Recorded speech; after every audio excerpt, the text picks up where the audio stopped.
Kaushalgarh Congress party से पंचायत समिति सदस्य जय विजय सिंह खड़िया से क्षेत्र के मुद्दों को लेकर चर्चा की गई। विजय सिंह खड़िया ने बताया कि कांग्रेस राज में कुशलगढ़ विधानसभा में चौमुखी विकास हुआ है। भाजपा सरकार के 2 वर्ष 3 बीत चुके हैं, लेकिन जनता रोजगार को तरस रही है। भाजपा सरकार सिर्फ घोषणाएं करती है, धरातल पर कुछ भी नहीं कर पाई।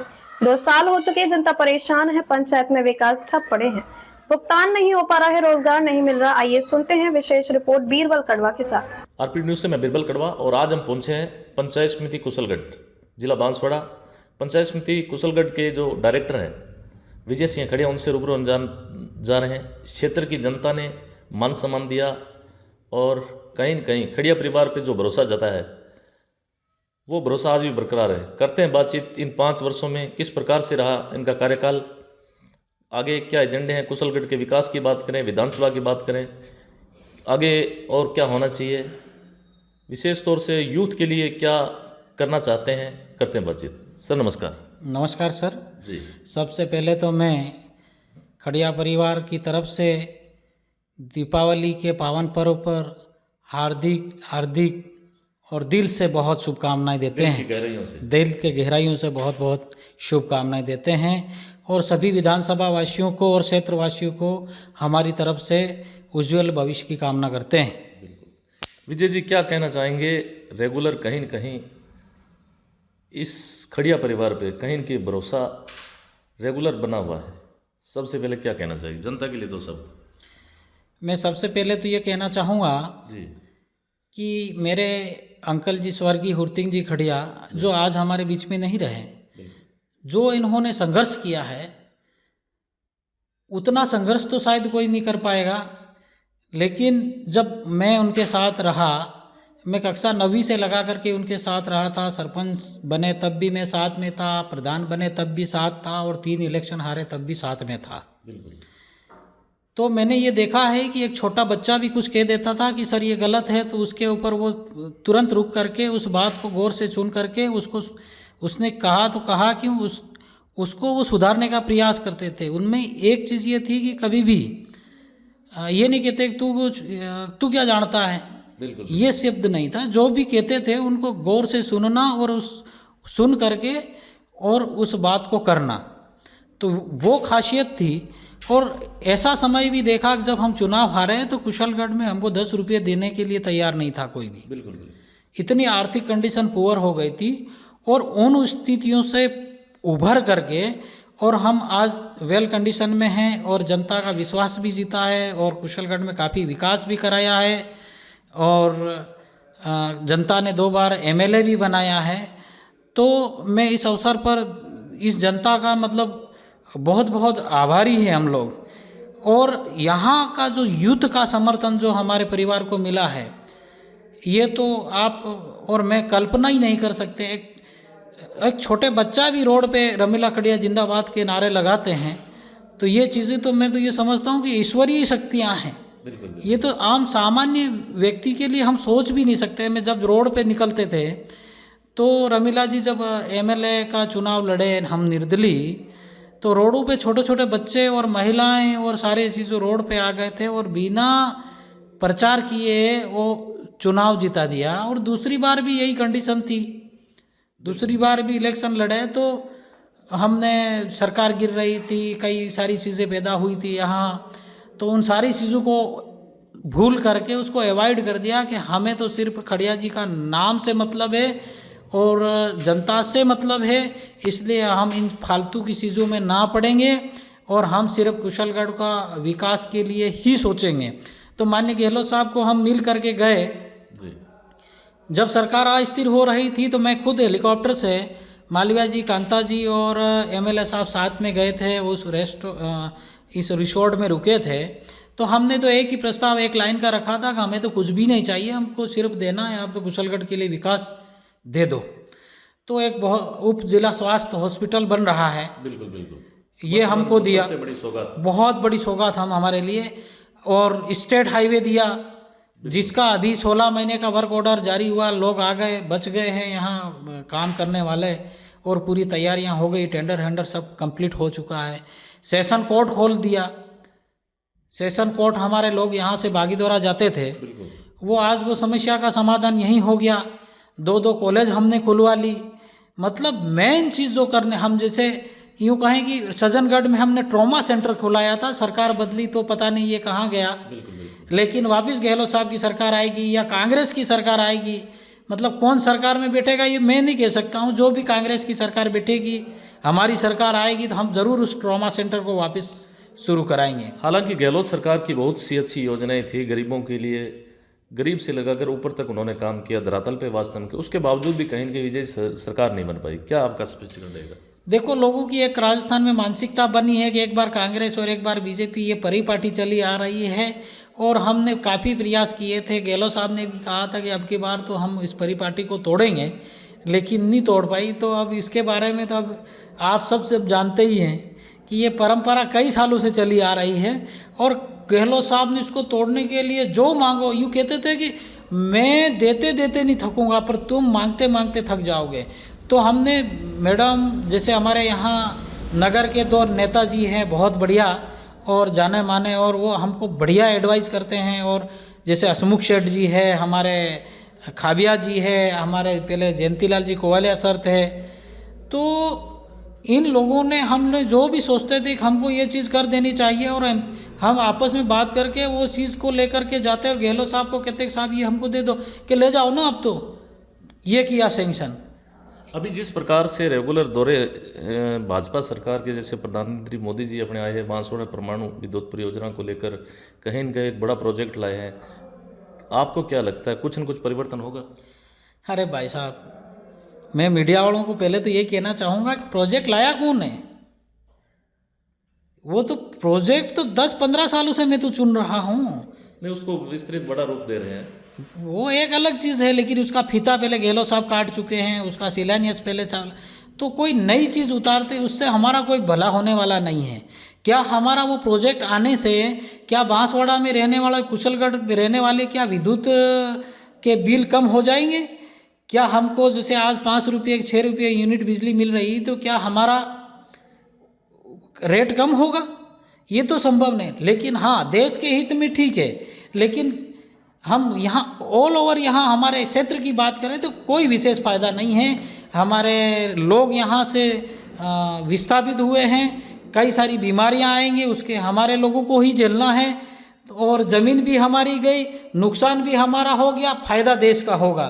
तो देश का फ़ायदा हमारा फ़ायदा होता, लेकिन विशेष हमारे ऊपर कोई फ़ायदा होने वाला मुझे तो दिखाई दे नहीं रहा है। और ये पूर्व सरकारों की योजना थी, और बड़ा प्रोजेक्ट कोई 5-10 दिन या 2-3 साल में तो आता नहीं है, एक लंबा प्रोसेस के बाद ये आज जो मूर्त रूप में आ रहा है। तो मैं नहीं मानता हूँ कि ये इसका श्रेय मोदी जी को जाना चाहिए। ये तो यूँ कहते हैं कि देश आज़ादी करने में भी मोदी जी का श्रेय, तो कैसे मान लूँगा मैं? ये तो हो ही नहीं सकता, मुझे तो असंभव लग रहा है। और जो ये झूठा ढिंडोरा पीटना है, ये कोई मतलब। चलो मुझे ये बताइए आप कि जैसे ये बड़ा पावर प्लांट प्रोजेक्ट आया है, उसमें कह रहे हैं कि 25,000-30,000 युवाओं को रोजगार मिलेंगे। ये हम सोच रहे हैं। क्या मैं तो यही कहना चाहता हूँ कि माननीय प्रधानमंत्री जी और माननीय हमारे यहाँ के मुख्यमंत्री जी, हम तो यही कह दे, गारंटी दे दे कि 90% यहाँ जो एम्प्लॉय होंगे वो सिर्फ और सिर्फ बांसवाड़ा जिले के होना चाहिए। ऐसा प्रस्ताव पास करे तो जा करके हम लोग मानेंगे। ऐसा तो कभी संभव नहीं हो सकता। तो नहीं हो सकता है तो हमको कोई रोजगार मिलना ही नहीं। हिंदुस्तान के कहाँ कौन से कोने के लोग आकर के नौकरियां करेंगे? हम तो आदिवासी क्षेत्र रहा हमारे यहाँ के लोग अनपढ़ रहे हैं, एजुकेशन और टेक्नोलॉजी में बहुत पीछे हैं। हम तो सिर्फ, हमारे लोग तो यहाँ के झाड़ू पोछे करेंगे या सफाई करने वाले, इसके अलावा तो हमारे लोगों को कोई कुछ मिलना ही नहीं है। इंजीनियर आएगा तो बाहर का आएगा, कोई बड़ा प्रोजेक्ट मैनेजर आएगा तो बाहर का आएगा। के लोगों को कौन सी नौकरी मिलनी है? कोई नौकरी नहीं मिलनी। इकोनॉमिक ग्रोथ की बात करते हैं कि इकोनॉमिक टॉप होगी यहाँ की, इकोनॉमिक ग्रोथ भी नहीं होगी। आज जो बड़े प्रोजेक्ट आ रहे हैं, जैसे आज की तारीख में हम देख रहे हैं, मैं खुद महसूस कर रहा हूँ कि जैसे यहाँ एक जब गहलोत साहब की सरकार थी तो 2500 करोड़ की एक प्रोजेक्ट सैंक्शन करा के लाए। वो प्रोजेक्ट सिर्फ कुशलगढ़ के नाम से था और उसका प्रोजेक्ट हम लोगों ने हमारे हाथों से बना है। एमएलए साहब को हमने कहा था और एमएलए साहब ने सीएम साहब को कह करके और अपर हाई लेवल का जो प्रोजेक्ट बना, तो उसमें इकोनॉमी की बात करें तो जो जैसे आज जो काम करने वाले हैं तो बड़े बड़े ठेकेदार आकर के काम कर रहे हैं, उसमें एक व्यक्ति को भी रोज़गार हमारे लोकल को नहीं मिला। तो हम वहाँ कैसे सोच सकते हैं कि वहाँ हमारे लोगों को अच्छा सा रोज़गार मिल जाएगा, न आर्थिक दृष्टि से साउंड होना, कुछ नहीं होगा। हमारे पास है ही क्या, जो है पूंजीपतियों के पास है, बड़ा बड़ा पैसा आएगा, बड़े बड़े पैसा दे करके ज़मीनें खरीद लेंगे और खड़ा कर देंगे। जब बड़े लोग आएंगे और वो पैसा को मस्तियाँ मारेंगे, और इन आदिवासी क्षेत्रों को तो कुछ नहीं, गए, खत्म हो गया। अब की बार जिस प्रकार से आपने देखा है भारत आदिवासी पार्टी उभर, एक तरह से नई पार्टी उभरी है, उसको लेकर क्या कहना चाहेंगे? देखो, मेरा राय इस भारतीय मतलब जो बीटीपी पहले थी और अब बाप बनी, बिल्कुल, मैं इसके बारे में काफ़ी स्टडी कर चुका हूँ। जब मैं उदयपुर में पढ़ता था जी। तो श्री राम जी आर्य एक व्यक्ति होते थे, डॉक्टर श्री राम आर्य, और उनके बारे में भील प्रदेश की स्थापना होनी चाहिए और भील प्रदेश में ये गांव मतलब ज़िले होने चाहिए ने ये सारे नक्शे बनाते थे। और मैं पास में बैठता था, ने सीखता था, ने सारी चीज़ें मुझे नॉलेज में है ठीक से। देखो, भील प्रदेश बने तो बनना चाहिए, मुझे उसमें कोई आपत्ति नहीं है। और पार्टी भी ठीक बात है, लेकिन मैं एक चीज़ इसके ऊपर कहना चाहता हूँ कि अगर समाज की बात करते हैं तो समाज में पार्टी शब्द नहीं आना चाहिए। जैसे आज बड़ा प्रोजेक्ट जैन समाज का आता है तो क्या जैन धर्म वाले कोई पार्टी खड़ी कर लेंगे? ये चीज़ नहीं है। अगर पार्टी खड़ी करनी है तो समाज का नाम हटा दे, इस बीच में से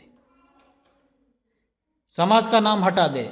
और अगर हम आदिवासियों की भलाई के लिए अगर सोचते हैं तो भलाई तभी हो सकती है जब हमारे क्षेत्र में हम बड़ी पार्टी के साथ जुड़ करके और सत्ताधारी लोगों के साथ जुड़ करके जब तक हम काम नहीं लाएंगे तब तक हमारा क्षेत्र का डेवलपमेंट हो नहीं सकता। चलो, थोड़ी देर के लिए हमारे यहाँ 27 या 30 जो एमएलए बनेंगे, 30 एमएलए जिता करके हम दे देंगे चलो बाप पार्टी से, तो क्या वो जो संविधान है उसमें बदल सकते हैं क्या वो? और संविधान बदलने के लिए कितनी मेजॉरिटी होनी चाहिए? यहाँ बदलाव की बात कर रहे हैं तो बदलाव तो संभव है ही नहीं। अगर बदलाव संभव है तो हमको 51% चाहिए हमको, तब जाकर के बदलाव होगा। ना तो बाप का मंत्री बन सकता है, ना कोई संविधान में संशोधन में कर सकते हैं। खाली ये है कि इस मुद्दे पर हम सरकार के ऊपर दबाव बना करके हमारी राजनीतिक रोटियां सेक सकते हैं, और उसके अलावा तो मुझे लगता नहीं कि हम कुछ नहीं। और अगर ये कंडीशन रही तो हम विकास के मामले में बहुत पीछे हो जाएंगे, क्योंकि वो लोग पक्ष वाले भी नहीं सोचेंगे हमारे लिए और विपक्ष वाले भी नहीं सोचेंगे। सब सोचेंगे कि इनको तो आउट ही रहने दो, इनकी ज़रूरत ही नहीं है।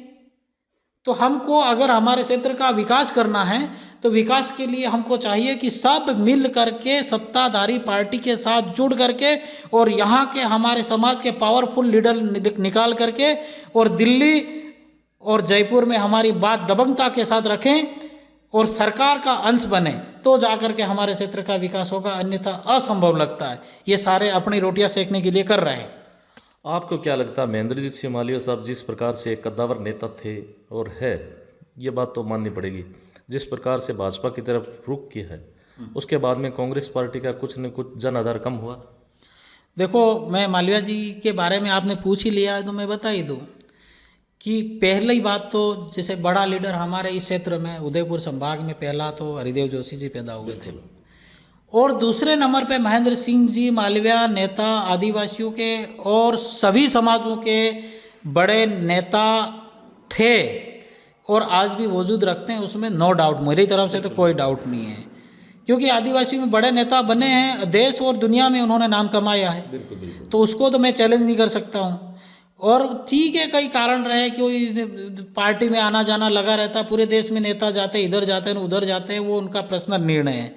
तो वो क्यों गए, कैसे गए, क्या गए, वो उसके बारे में नहीं पड़ता, लेकिन वो आदिवासियों के बड़ा नेता थे और है और अभी भी रहेंगे। जन आधार कुछ कम हुआ है कांग्रेस? देखो, वो जन आधार किसी व्यक्ति का नहीं था, वो कांग्रेस पार्टी का था और कुछ व्यक्तिगत भी था।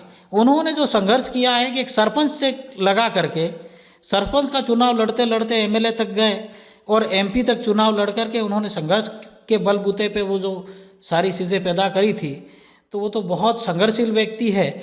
और भले जनार्दन उनका कम हुआ है वहाँ बीजेपी के पास जाने के लिए। जैसे ही वहाँ गए बीजेपी के पास तो शायद बीजेपी के लोगों में क्या है कि क्या नहीं उसके बारे में मेरा कोई लेना देना नहीं, लेकिन जना आधार कुछ कम किया है, हुआ है, लेकिन वो भी वापस उनको कवर करना चाहते हैं तो कर सकते हैं, ऐसा नो डाउट है। जनाधार तो यूँ है कि एक बार हमने मीठा खा लिया तो खाते रहते हैं, थोड़े कुछ बाद अब थोड़ा सा वो खा लेते हैं, यूँ स्वाद परिवर्तन का मामला है। तो आपका क्या मानना है कि बालियो जी स्वाद चख चुके हैं, वापस आना चाहिए? अब ये तो उनका पर्सनल, उनका व्यक्तिगत निर्णय मैं नहीं कह सकता हूँ, लेकिन वागड़ क्षेत्र के तो लीडर वो है। हमारे समाज में तो आज तक कोई लीडर इतना बड़ा पैदा नहीं हुआ ना होगा। आज की तारीख में वो बड़े नेता है, हम तो उनको एक्सेप्ट करते हैं। बिल्कुल। क्षेत्र की बात करें कुशलगढ़ में और क्या होना चाहिए? अभी वर्तमान में अगर बात करें सरकार कांग्रेस की है, अगर विधायक के हिसाब से देखा जाए तो ठीक है, ऊपरी लेवल में बात, बीजेपी की सरकार है, सॉरी कुशलगढ़ के अंदर आपकी सरकार है, ये मान सकते हैं बिल्कुल। तो अभी एजेंडे ऐसे कौन से कुशलगढ़ के विकास में और क्या नए आयाम स्थापित करने जा रहे हैं? देखो अभी तो यूँ है कि गूंगी बेहरी सरकार बैठी हुई है, कुछ हम तो बहुत मुद्दे लेकर के जाते हैं, लेकिन वहाँ विधानसभा में बात हम रखते हैं, क्वेश्चन लगाते हैं तो उसका जवाब ही नहीं मिलता है। भाजपा तो कहती है हमने परिवारवाद को खत्म किया है, सीधा सा एक इस वजह से नए सीएम को बैठा है।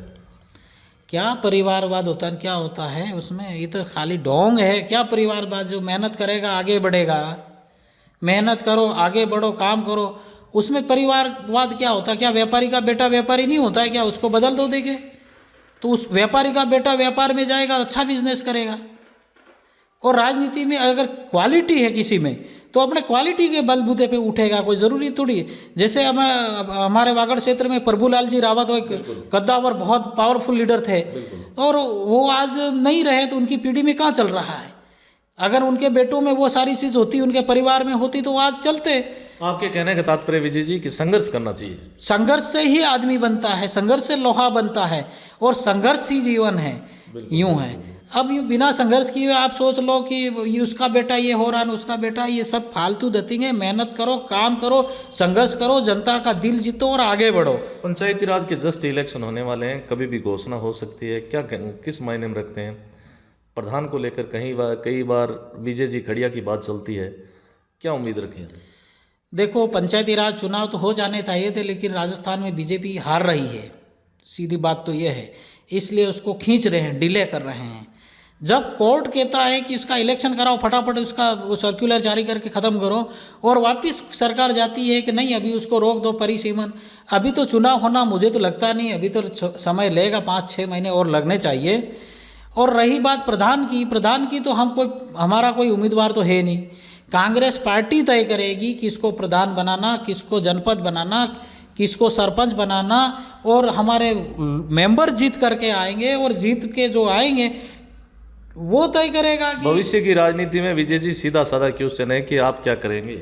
भविष्य में तो कांग्रेस के सिपाही हैं, कांग्रेस के लिए काम करते रहेंगे। हुरसिंह जी खड़िया के सपने हैं, कुशलगढ़ का विकास होना चाहिए, और हम तन मन धन से कुशलगढ़ के डेवलपमेंट में, उसके विकास में जितना भी हम दे सकते देने का प्रयास करेंगे। बिल्कुल। तो यह थी हमारी खास मुलाकात।